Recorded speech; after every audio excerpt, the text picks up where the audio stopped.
At the end of the last video, I should have asked you to actually try practice 1, in which there's 3 examples. So if you haven't done that, I would hit pause on this video and go back and try a couple solving exponential equations using changing the base and factoring. Okay, if you've done that already, let's look at example 3, which uses another strategy for solving exponential equations, and that's actually using logarithms.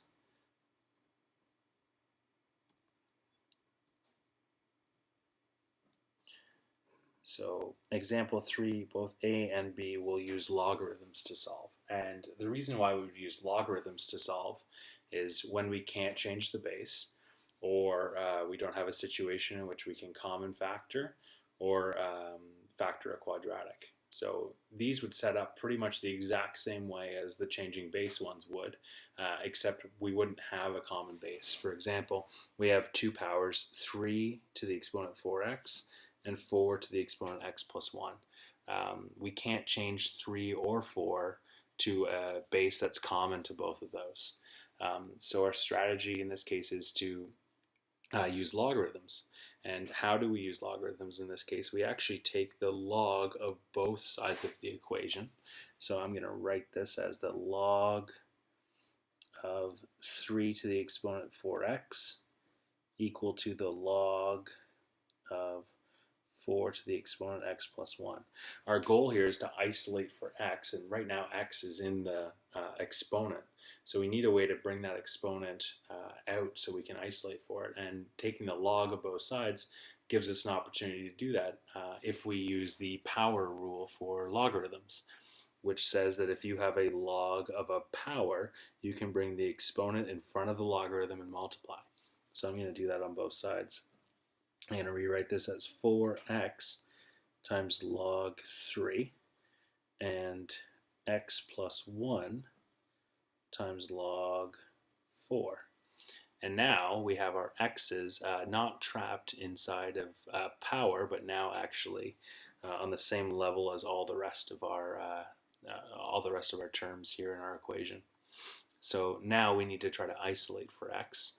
And the best way to do that is to first expand the right side. So use the distributor property, multiply log 4 back into the bracket here. So we'd get log 4 times x, or x log 4, and 1 times log 4, which gives us log 4. And on the left side here we have 4x times log 3. You can think of you can think of 4x log 3 as a term, because log 3 is just a number, and a number times 4 is again just a number. So this is a number with an x. So this is like a single term with a coefficient, but not the way we've written it here. It might be easier to actually write this as 4 log 3 times x.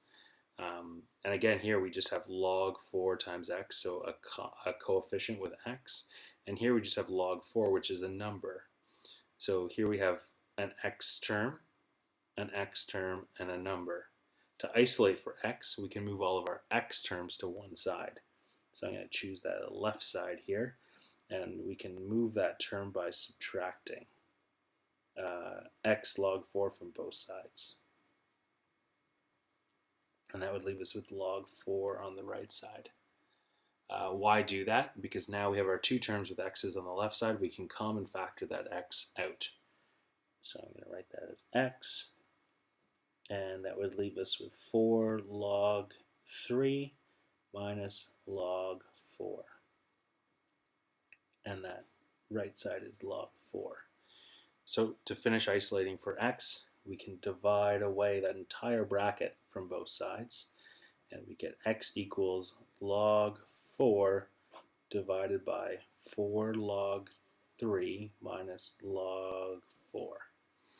Log 4 divided by 4 log 3 minus log 4, that's a mouthful.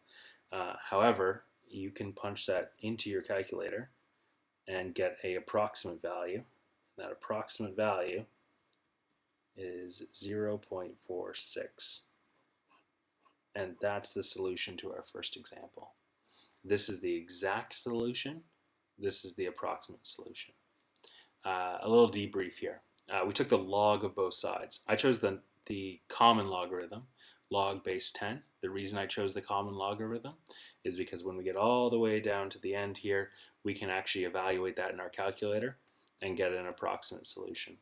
This might be valuable if this was, say, an application question, but in terms of getting an exact solution, this is fine with any log with any base. It could be log base 2, log base 4. It's still going to give you the same approximate solution.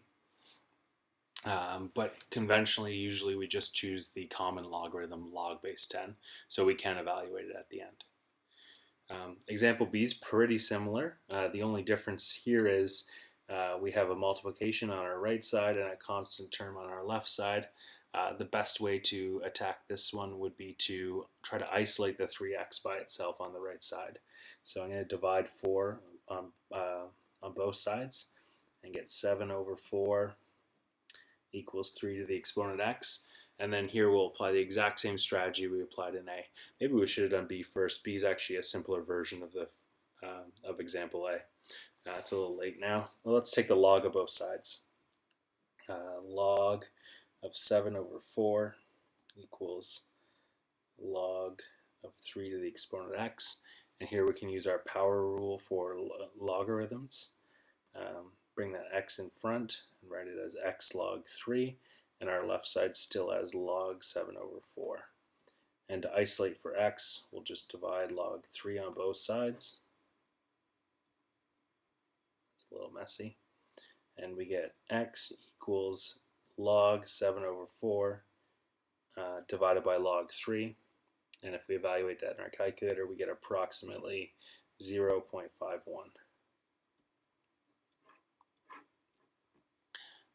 Now what I'd like you to do is try it on your own, practice 2, and then check your solution. That's it for using logarithms to solve exponential equations.